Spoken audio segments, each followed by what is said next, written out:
आज मैं अपने चौथे लेक्चर के साथ आपके पास आया हूँ वीडियो लेके। तो इसमें आज हम जो है वो पढ़ेंगे अकाउंटिंग इक्वेशन के बारे में। तो अगर आपने पिछला लेक्चर मेरा सुना है तो उसके अंदर आपने देखा होगा कि मैंने आपको टाइप्स बताई थी अकाउंट्स की कि कौन कौन सी होती हैं। उसके अंदर एसेट्स, लायबिलिटी, ऑनर इक्विटी और जो है वो रेवेन्यू और जो है वो एक्सपेंसेस, 5 टाइप मैंने बताई थी। तो अब हम शुरू करते हैं आज का लेक्चर, जिसके अंदर हम स्टार्ट करेंगे कि अकाउंटिंग इक्वेशन क्या है। तो बेसिकली अकाउंटिंग इक्वेशन जो है वो है assets is equal to liabilities plus owner's equity. तो उसमें मैं थोड़ी सी इसके अंदर आपको मजीद एक्सप्लेन कर देता हूँ कि एसेट्स जो है वो कहाँ से आते हैं। वो जो है वो या तो जो पैसे ऑनर इन्वेस्टमेंट करता है अपने बिजनेस के अंदर, वहां से वो आते हैं। वो कैश की सूरत में भी हो सकते हैं, वो लैंड की सूरत में भी हो सकते हैं, वो बिल्डिंग की सूरत में भी हो सकते हैं, और जो भी कोई और भी एसेट्स की सूरत में वो हो सकते हैं। किसी मशीनरी सूरत में हो सकते हैं, किसी इक्विपमेंट की सूरत में हो सकते हैं। तो किसी भी वो सूरत में हो सकते हैं। तो जब भी जो है वो कोई भी इन्वेस्टमेंट जो है वो लेके आएगा उसके अंदर कोई भी ऑनर, तो उसका जो है वो इफेक्ट क्या आएगा कि एक तरफ उसकी ऑनर इक्विटी में वो चीज आ जाएगी और दूसरी तरफ उसके जो है वो एसेट्स के अंदर वो चीज आ जाएगी। तो सेम इसी तरह ही जो है वो लाइबिलिटीज का भी क्या होता है, लाइबिलिटीज का भी यही इफेक्ट होता है कि हम लाइबिलिटीज के अगेंस्ट कुछ ना कुछ एसेट्स जो परचेज कर रहे होते हैं या एसेट्स जो वो ले रहे होते हैं। अब वो भी जो बैंक लोन की सूरत में हो सकता है, वो कोई गुड्स की सूरत में हो सकता है, वो किसी भी चीज में। तो कोई भी जब भी कोई लाइबिलिटी हमारे ऊपर आ रही है, तो अगर उसमें जो एम्प्लॉय से रिलेटेड है, तो इसका मतलब है एम्प्लॉयज आपको सर्विसेज प्रोवाइड कर रहे हैं। तो वो सारी किस इस ये लेकिन ये जाके आएगी एक्सपेंसेस के अंदर। तो लाइबिलिटी से कुछ ना कुछ हम जो है वो ले रहे होते हैं। तो उसमें हम लोन ले रहे हैं या कोई और चीज है, तो वो उसका भी इफेक्ट आपके एसेट्स में आएगा कि जब भी आपकी लाइबिलिटी इंक्रीज होगी, तो उस दूसरी तरफ आपके एसेट्स के अंदर उसका इफेक्ट आएगा। तो दोनों का क्या हुआ कि दोनों को अगर हम जो है वो अगर प्लस करें तो वो इक्वल टू किसके होंगे, एसेट्स के। क्योंकि लाइबिलिटी का भी इफेक्ट जो है वो एसेट के ऊपर है और ऑनर्स इक्विटी का भी इफेक्ट जो है वो एसेट्स के ऊपर है। उससे भी हमारे एसेट्स इंक्रीज होंगे, लाइबिलिटी से भी हमारे एसेट जो है वो इंक्रीज हो गए अगर हम कोई लोन ले रहे हैं या कोई भी चीज जो है वो ले रहे हैं। इसी को मैं फर्दर एक्सप्लेन करता हूँ कि देखें, जो जो पीछे मैंने बात आपसे की थी कि जो भी हम लोन वगैरह या कोई भी चीज लेते हैं, तो उस वो हमारी लाइबिलिटीज में आ जाएगी, और जो इन्वेस्टमेंट करता है ऑनर्स, वो हमारी इक्विटी में आ जाएगी। तो अब फॉर एग्जांपल इसके अंदर जो है वो अगर कल को हमारा बिजनेस वाइंड अप होता है, तो उसके अंदर लाइबिलिटी पहले स्टैंड करेगी और ओनर्स इक्विटी बाद में स्टैंड करेगी।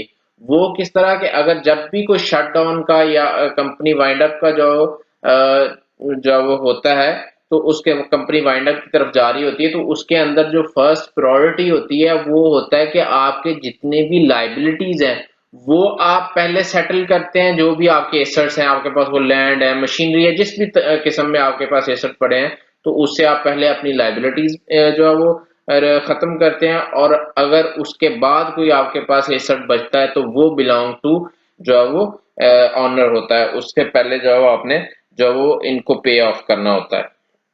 तो ये बेसिकली मैंने जो ये भी आपको बता दिया कि अगर कंपनी जो है वो वाइंड अप की तरफ या क्लोजर की तरफ जाती है, तो उस सूरत में क्या होगा।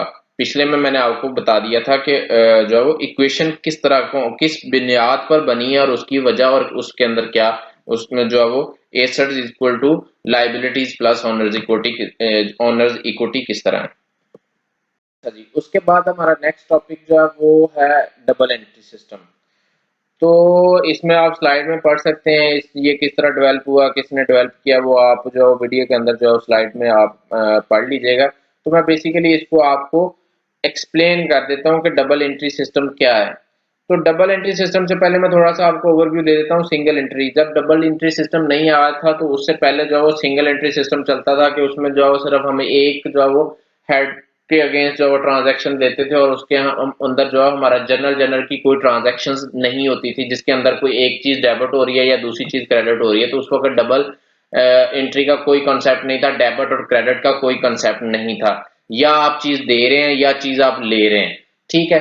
तो लेकिन डबल एंट्री सिस्टम जब आया तो उसमें क्यों आया, क्योंकि उसके अंदर बहुत सारे फ्लॉज थे सिंगल एंट्री सिस्टम में, क्योंकि उसमें आप प्रॉपरली आइडेंटिफाई नहीं कर सकते थे चीजों को, तो उसके अंदर जो है वो जो ट्रांजैक्शन है वो पूरी तरीके से जो है वो अकाउंट फॉर नहीं होती थी।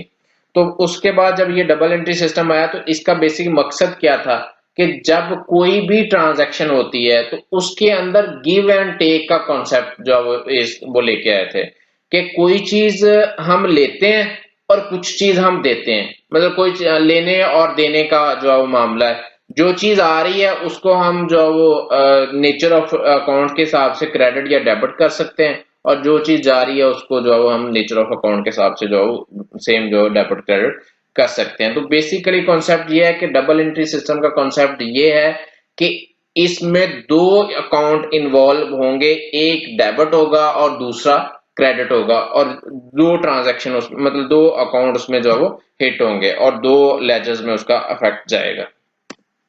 उसके बाद हम इसमें एग्जांपल आपको जो है वो दे देते हैं कि अगर हम से बैंक से लोन लेते हैं $5000 का, ठीक है। अब आपने जो है वो अकाउंटिंग इक्वेशन को भी मद्देनजर रखना है, उसमें आप माइंड में रखिएगा कि ये जो अकाउंटिंग इक्वेशन है इसको भी हम उसमें आपको जस्टिफाई करेंगे कि किस तरह उसके अंदर जस्टिफाई।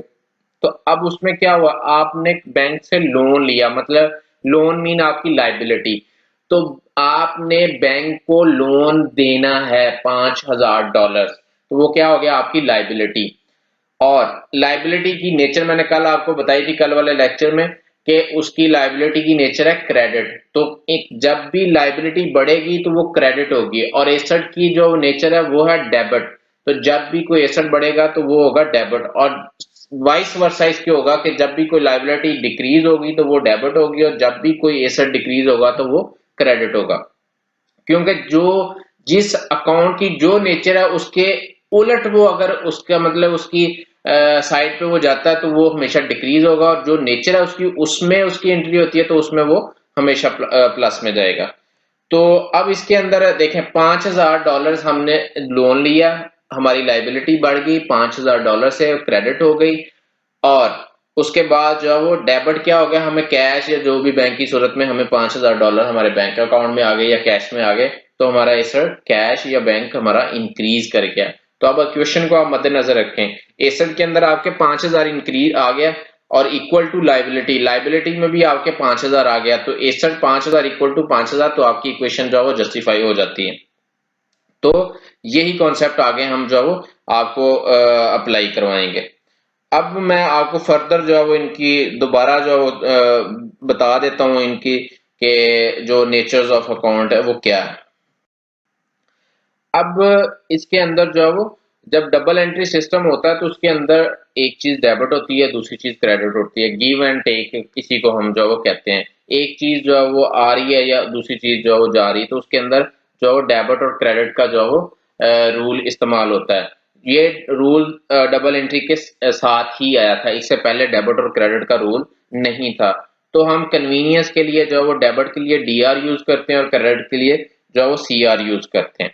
तो बेसिकली यही इसमें जो बताया हुआ है, तो उसमें जो फर्दर मैं आपको जो इनकी नेचर्स के बारे में आप बताता हूँ। एसेट जो है वो चाहे करंट है चाहे लॉन्ग टर्म है, जो भी एसेट है उसकी हमेशा आपने याद रखनी है उसकी नेचर जो है वो डेबिट है, और लाइबिलिटीज की जो वो नेचर है वो हमेशा आपने याद रखनी है क्रेडिट है। अगर आप इक्वेशन में भी अपनी में चले जाएं तो आप देखेंगे एसेट्स इज इक्वल टू के दोनों चीजें जो एक तरह की नेचर की हैं वो दूसरी तरफ थी, और जो सेम एक नेचर की है वो एक तरफ थी, तो दोनों जो इक्वल तभी हुई थी। एसेट्स की हमेशा जो है वो नेचर क्या रहेगी, डेबिट रहेगी, लाइबिलिटीज की नेचर जो है हमेशा क्रेडिट रहेगी, ऑनर्स इक्विटी की हमेशा जो है वो क्रेडिट रहेगी।